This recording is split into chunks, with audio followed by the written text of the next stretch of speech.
It really is the artwork and the beauty of bringing that beauty out of a pumpkin for people to see.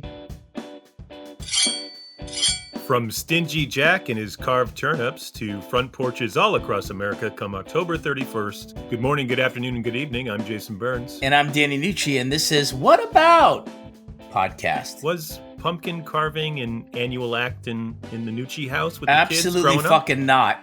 Absolutely No. not. No, we were just kind of on our own. You're lucky if you got a Halloween costume. Was the act of the holiday itself just not something that... It was just like a school thing, or like it wasn't like a big deal. Like my parents didn't like go out and like, okay, it's Halloween. We kind of, my recollection, we were just on our own doing it because all our other kids doing it. There was the stress of finding the right costume. Mm-hmm. So I can see a 10-year-old Danny Nucci just stressing out about what costume I'm going to have because it has to be unique and original. You understand? Sure. What about when your kids were young? Oh, for sure. Without question. I mean, I never carved a pumpkin just because it's just not my wheelhouse. Yeah.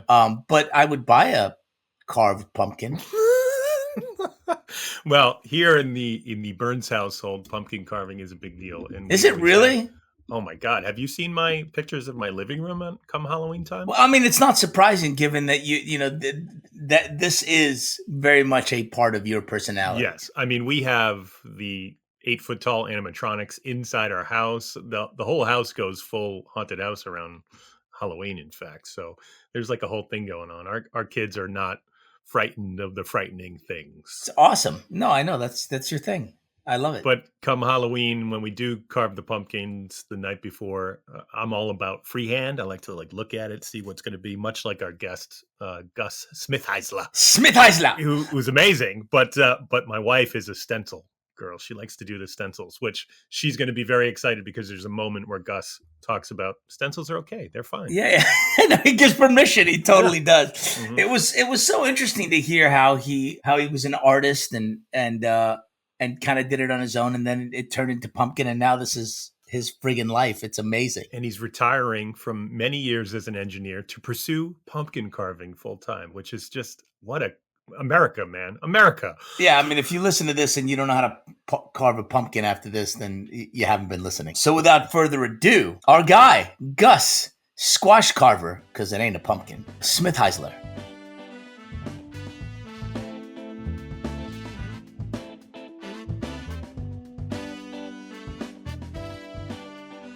Good morning or good afternoon.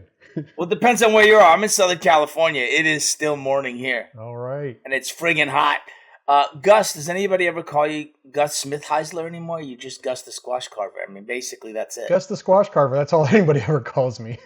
Before you were the Squashcarver, were you Gus the Engineer? I was Gus the Engineer. I still am Gus the Engineer. So I was going to say, that doesn't go away, does it? No, yeah. The problem is, when you have kids, I do martial arts. The kids don't call me Mr. Smithhisler because they can't pronounce it, so it's Mr. Gus. So, yeah, Smithhisler was never in the Mr. cards. the Squashcarver? As if it's D.E. Squashcarver? There you go. Well, Gus, thanks for joining. You're currently in Ohio. Did you grow up there? Yeah, I grew up in Ohio, about an hour northeast of Columbus, Ohio. I'm just east of Columbus in Johnstown area right now. So do you not really care, Bengals or Browns? It doesn't matter to you. Doesn't matter to me. Yeah, you're Buckeye. You're Buckeye fan all the way. Absolutely. That's what happens there. It's so funny. It's like, yeah. We have our pro football team right here in Columbus. Exactly. Well, your road to becoming Squashcarver, Gus, began with growing pumpkins. As far as I read, can you talk to us a little bit about that, and if planting was a part of your growing up in Ohio? Yeah, gardening wasn't a big part. We had some small gardens. We lived in town on a little 1/4-acre lot, so we didn't do a lot of planting when I was growing up. But I've always enjoyed plants. I've always enjoyed growing.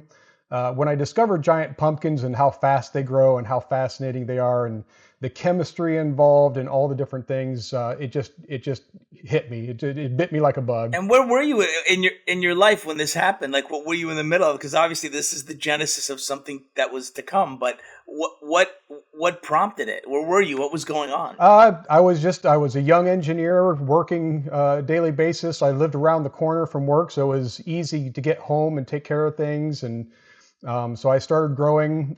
When I moved out of town, it was a little more difficult to grow, but by that time I was already carving. And then as things progressed, I lost that time to grow. So I don't grow anymore. I spend all my time carving now. And how did you discover that you had such an artistic sensibility? I mean, were you a drawer? Did you paint? How did it start? I used to draw in high school. I did some colored pencil, pen and ink type of drawing. But nothing serious. Never really any art classes or anything. But as an engineer, Gus, you have to draw, correct? I mean, as there's engineer plans. Gus, I have to draw. Actually, the reason I got into engineering, one of the primary reasons, I took a drafting class in high school, and I was doing college work by the time we were in the third week. So it was just something that came natural to me. When you can see things like that, you can see them. So my professor, my teacher, I guess, in high school, he just progressed me very quickly, put me in a couple college competitions, and pretty much I knew I was going to go into engineering at that point. But again, the pumpkin carving, I was growing giant pumpkins for several years, and I took pumpkin to the Indiana State Fair for a weigh-off in August.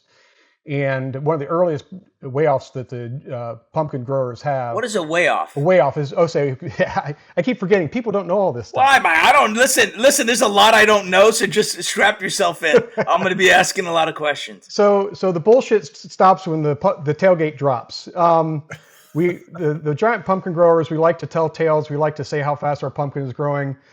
It's not a beauty contest. It's all about the weight. So we take our pumpkins in, we meet at some place, and everybody weighs their pumpkin on a certified scale. The heaviest wins. It's not even the biggest, it's the heaviest? It's the heaviest, yes, absolutely. The density of the pumpkin. You can have a little pumpkin, it's fucking heavy as fuck. And that one will win?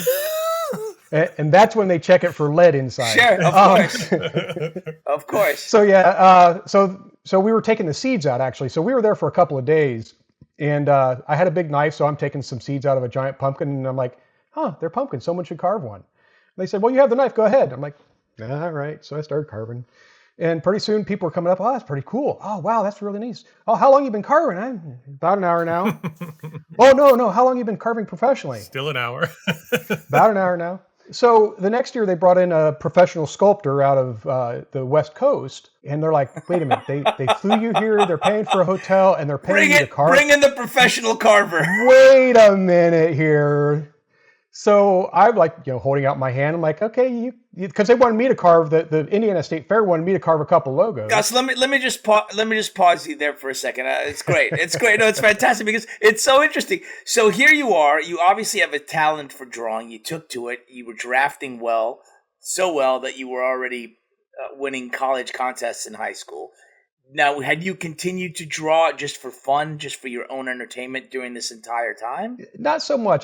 Through college, I drew quite a bit, had some sketchbooks, did some sketching and stuff. Oh, you did. So it was a part of your life, but it was a part of your life. Yeah, but once I got through with college, I really didn't touch it much. I kind of walked away from it. Until someone said, hey, why don't you sketch on this pumpkin? That really was what did you start sketching? Did you take up did you start the way that you do now? Or did you just get in there with a knife immediately? So I started with a Sharpie, if I remember correctly. I just kind of drew what I wanted on the pumpkin. Okay. And I was literally drawing on the pumpkin. I was just taking the skin off where I wanted a picture to appear. That's what I was doing. Later on, I learned to sculpt and carve deeper and shape things a little bit more. Boy, did you. Holy cow. Holy cow, did you. So they bring in this West Coast guy, right? I'll bring you back to where you were before I rudely interrupted. So you bring this West Coast guy. He's like, yeah, I go from everywhere. I do this all the time. You're like, let's just pump the brakes for a second. And this is just something that you do on the weekends or times, right? This growing of the pumpkins, going to festivals. Right. This is just something that you're doing as a hobby, as a passion. Originally. Yes. Well, definitely originally. And then, thank God for us, because we would have missed a lot. And so this guy comes in. Did you start talking to him?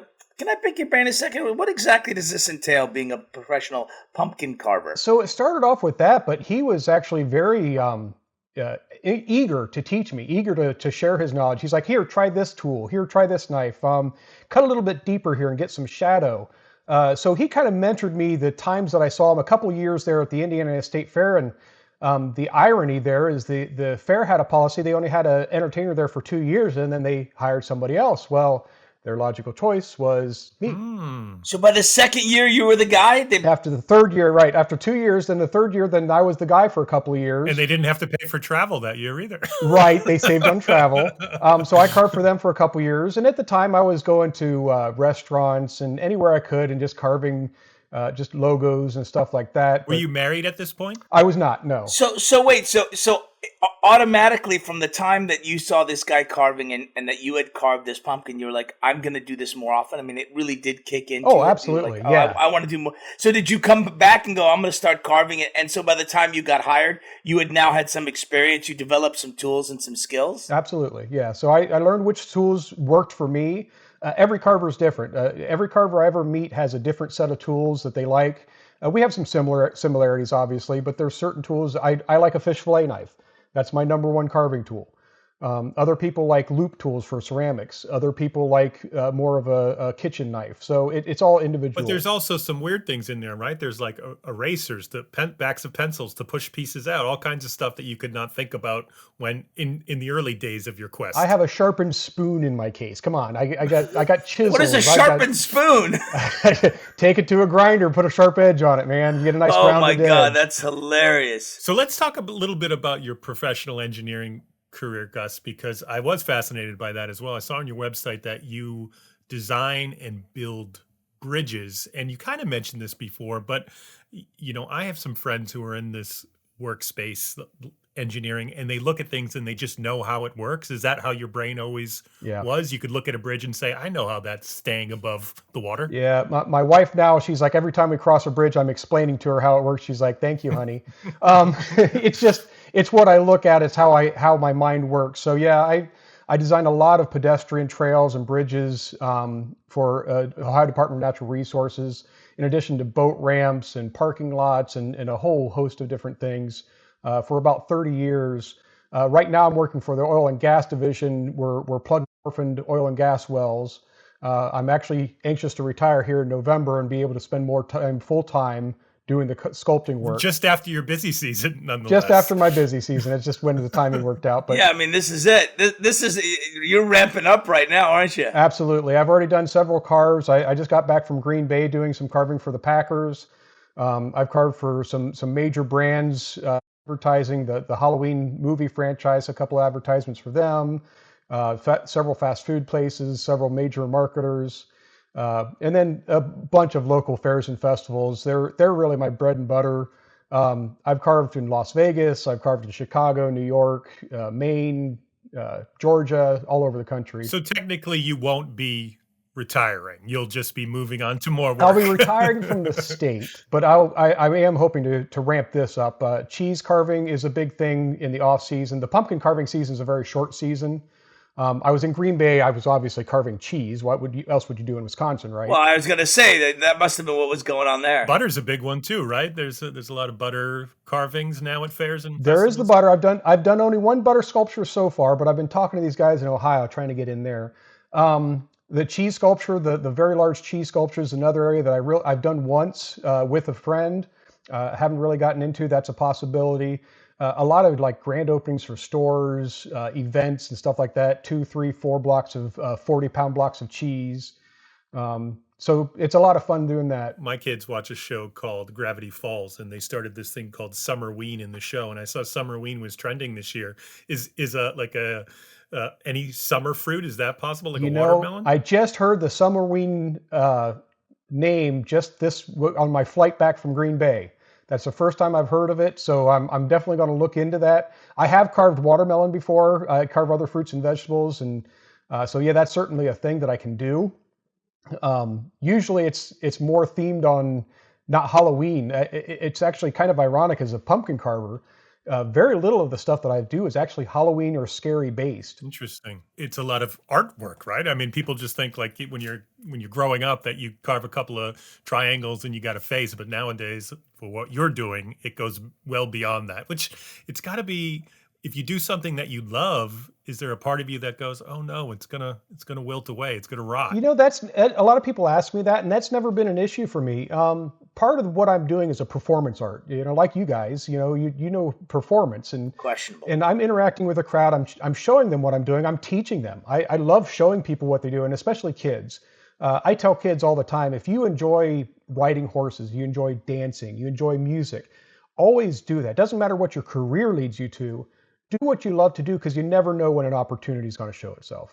And so when did this start to when did the balance start to change? Because obviously you would now become a carver. I mean, I'm going back a little bit, because what fascinates me is, like, here you are, you're working as an engineer, you're getting married, you're having children, and this is becoming more and more of what you want to do, as we were talking about earlier. But also, it's becoming more and more. There's more demands on your time. It's your weekends now, right? Yeah. So 23 years ago, it was very minimal when I first started. About 10 to 15 years ago, I started getting into it to the point that I was taking almost all of October off for my job at work. Now I'm taking from mid-September through the end of October off, in addition to a couple of days here and there for different cheese carvings and stuff like that. I love traveling with the wife and kids. We do that too. So I get a lot of vacation being a state employee, but I use every bit of it. I have none of it saved. That's that's the only problem. So would you come home and just sort of practice carving on your own when there was no demands, when no one was asking you? You were just like, this is what I want to do. I come home from work, or the weekend, Saturday comes up, you have your cup of coffee, you watch the Ohio State game, and then you go into the garage and start carving? Is that how it worked? No, I very, very seldom carve for myself. Most of the time when I'm carving, I have the inspiration from the clients. They're asking me, it's like, well, what can you carve? I'm like, well, what would you like me to carve? Give me a challenge. One of my best stories, I was at the zoo and getting ready to carve, and a couple of docents were walking by, and they're like, well, I said, what do you see in there? I said, a charging rhino. Ha, ha, ha, ha. I'm like, all right, that's what I'll carve, And so that's what I carved. I like taking that challenge. Do you think that your engineering background, Gus, gave you a leg up on the carving competition, and that you could, again, see how things work? You could see how the artwork was going to play out in that pumpkin skin before you even picked up the knife? Absolutely. Especially with the giant pumpkins. A lot of people use stencils when they're carving pumpkins, which is beautiful. It's wonderful stuff. With the giant pumpkins, you just never know what the shape is until you get it set up, until you see it first of all, and then you get it set up. So I have to take whatever the idea is and then incorporate the bulges and cracks and ridges and everything that the pumpkin gives me into the final design. And the engineering degree, the proportioning and drawing and stuff like that with that has really helped out there. Walk us through the idea of just, I guess, for your family, not only just your immediate family, your wife and your kids, but just people in your life, how they saw you as an engineer, and now here you are, a national touring pumpkin carver, a national treasure, if you must know, on Food Network. What has that experience been like for you, to see it in them? It's interesting because I think they still sometimes see it as a hobby. I don't know that they realize just how big it is sometimes.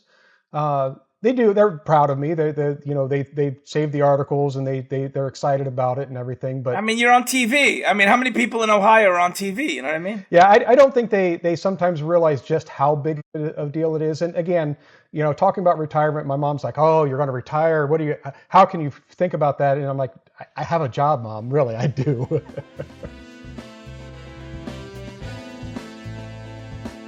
What about pumpkin carving?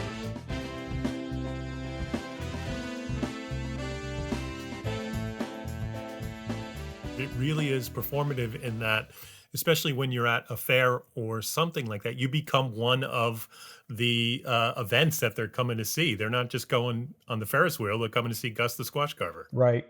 And I'd say probably about 50% come to see Gus the Squashcarver, and the other 50% say, wow, that's a huge pumpkin. I'm making this beautiful design on it here, guys. Did you not see that? No. I was reading a little about it. Can you tell the listeners a little bit about transporting these ginormous pumpkins and what it takes, because it's no joke. He's flexing for us. He's flexing, but I think it's a little more than that. No, up to about 500 pounds, you can move them on like a tablecloth or a tarp or something like that. Once they get larger than that, we actually have specific lifting rings that pumpkin growers have designed to pick these things up. Lifting rings in what?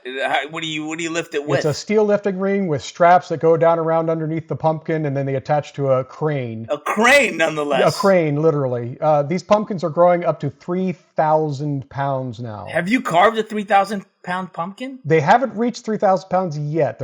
I think the world record right now is 2,700. I'll reframe the question. Have you carved a 2,000-pound pumpkin yet? I have carved multiple 2,000-pound pumpkins, yes. Wow. I mean, that's quite a bit of surface, isn't it? It is a lot of surface. It takes several days to do a 2,000-pound pumpkin. What did you end up carving on that 2,000-pound surface? So the latest 2,000-pound pumpkin that I carved, I did an octopus with a diver helmet and a gold chest. Yes, I saw that. That was so awesome. Yeah. Did you look at that pumpkin and say, okay, this is an octopus? Or did you go into that thinking, I'm going to do an octopus? No, that's exactly what it was. So that pumpkin in particular, because it was so large, because it had no flat area on it, I couldn't set it up higher.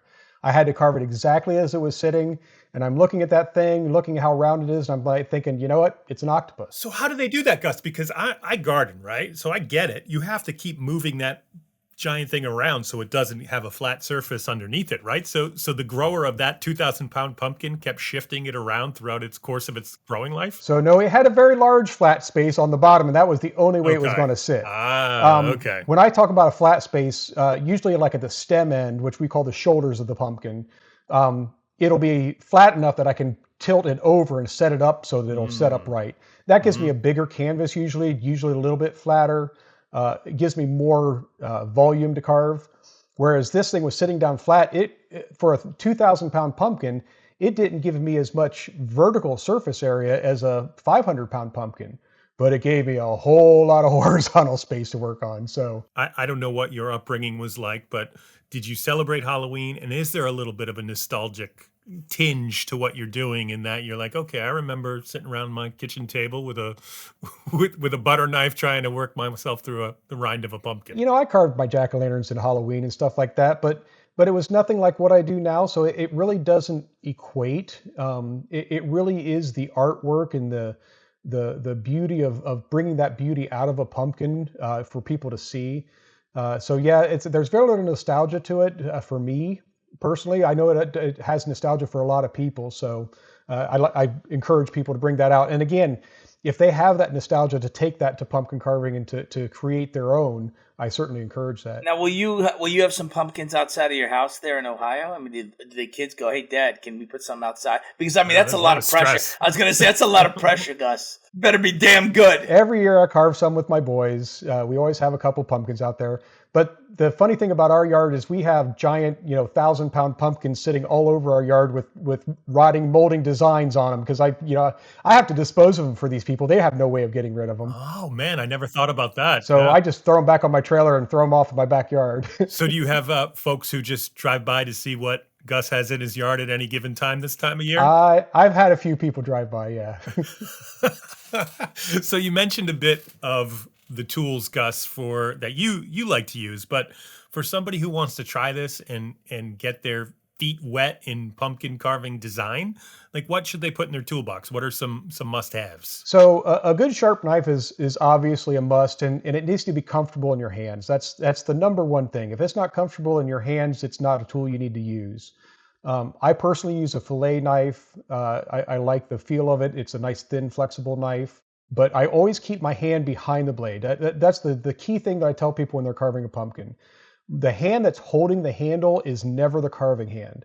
The carving hand is the other hand that's pushing or pulling the blade because I can never cut myself then. I'm not pushing with my hand that's holding the handle. So I always have two hands on the blade at all times so I can control it with my right hand holding the handle. I can turn it, and then I actually push it with my left hand to do the carving. And so much like a chef, the duller the knife, the more likely you are to get hurt as well, right? Because it's not going in as smoothly as it should. Right. I'm always sharpening my knife, making sure it's nice and sharp.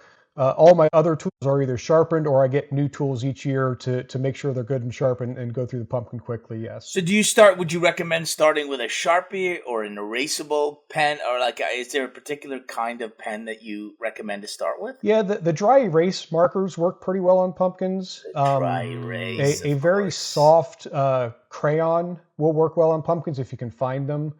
Sharpies work well. That's if you're going to carve it off, because Sharpies are hard to get off. A little alcohol helps.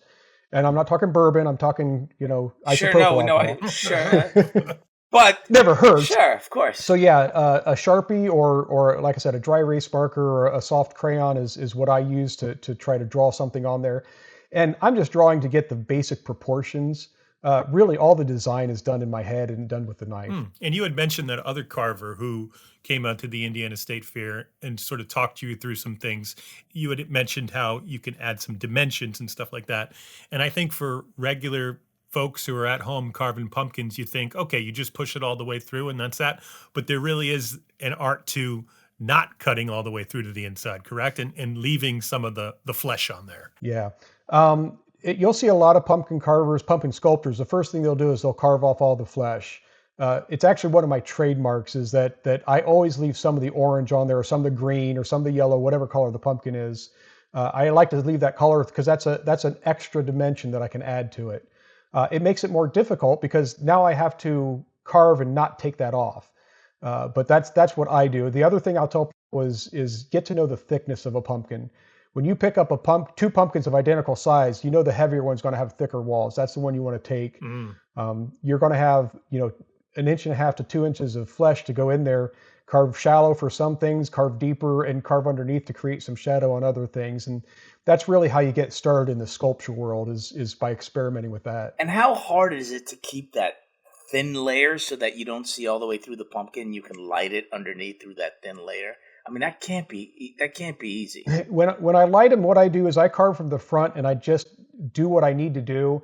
When I need to thin something out, I go on the inside and I carve from the inside. And I'll use you remember that sharpened spoon that I spoke about? Sure, of course. There we go, the sharpened spoon. I can use that convex blade and I can go ahead and take off the inside of the pumpkin and shave it down to the thickness that I want it. So you have more control from the back pulling Correct. It down. And also you can see it in the front. The inside is so much softer than the outside and you have more control. Yes, absolutely. Like we would do at home pre-Halloween, Gus, you don't empty out the pumpkin in terms of its seeds and its guts and all that stuff? You leave that in there? That's the last thing I do. Oh, really? First thing I do is I carve on. As a matter of fact, for the giant pumpkins, I rarely take the seeds out. I carve them and I just leave them as they are. I try to avoid getting into the center.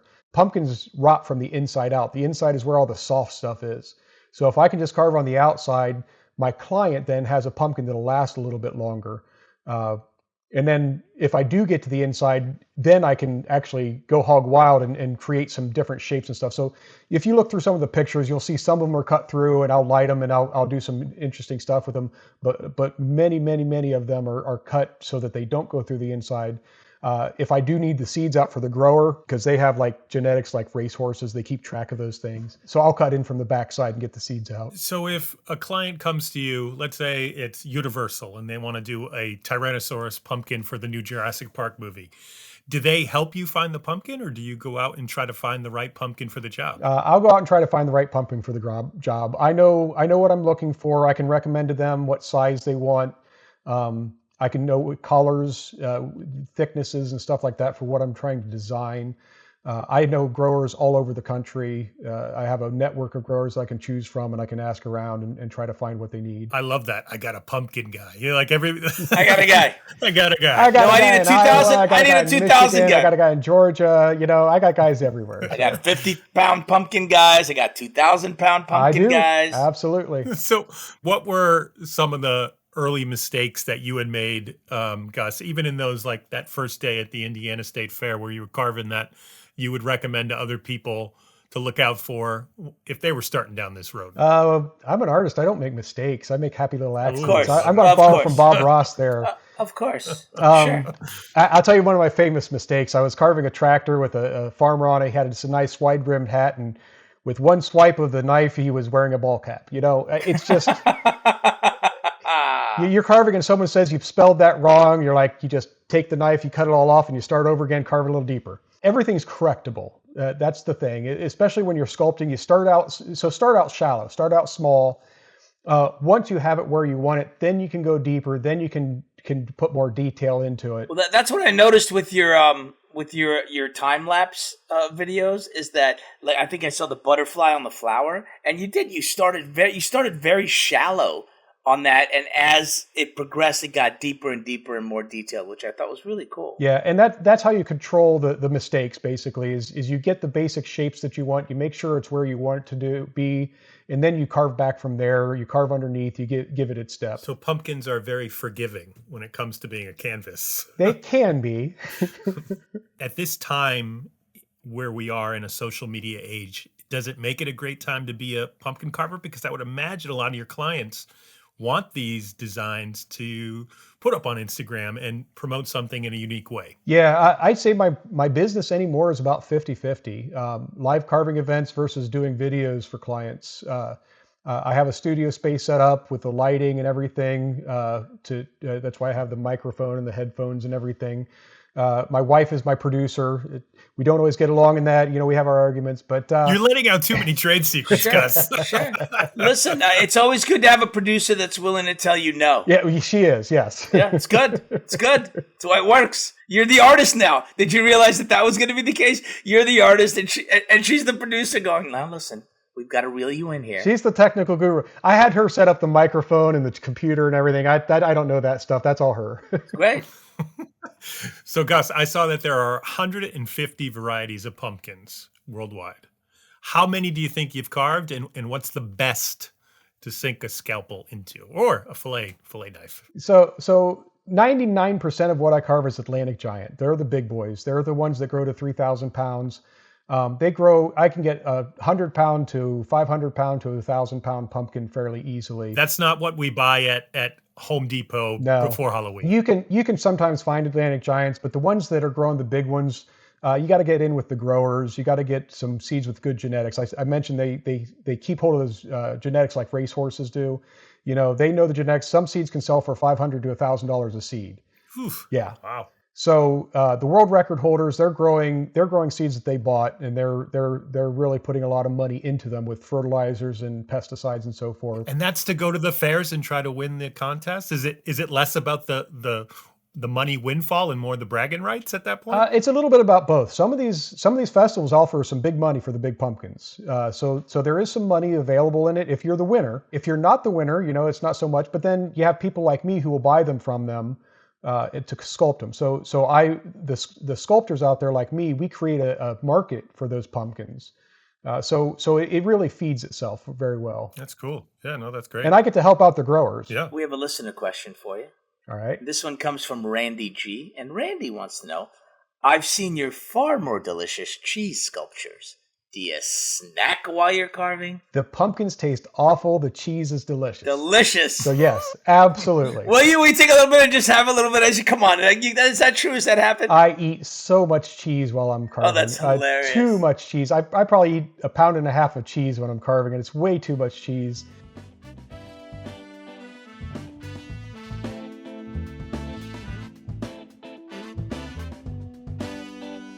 Did you see some of those pictures? I mean, I know I referenced them a few times, but it's kind of incredible. And the idea that people are willing to bring out, specific vehicles to move them. I mean, it's incredible. I love, and it's not something I ever thought about, but I love the fact that he has to then take them back and put them in his yard because nobody has anywhere to put them. And he lets them rot. Did you hear him say that? He Yeah. lets them rot in his yard, which is friggin' hilarious. Do they not smell? I don't know. Do they not smell? And squirrels love them. They dig inside them. They take out all the insides. They don't care about the outside. So I can only imagine the critters running around in his yard. Bro, Paula would have me pulverize those things and put them in the green trash can as soon as it was on November 1st. Those things would be gone. At 2,000 pounds, how can you do that? That's what I'm saying. I have to pulverize them. That would be my job. I'd have an axe. You'd be the new Gallagher. I'd be out there with my axe. on November 1st. Well, I thought this was awesome. This is a great way to kick off the spooky season with some of our Halloween themed shows, and I got to say, I'm excited to carve some pumpkins this year. Yeah, I might use a fillet knife. Right now, you know how to do it, and you leave the inside. All right. Well, thanks for listening. Music by Denny Nucci. Produced and edited by the same two people you heard hosting this show, because they have no friends.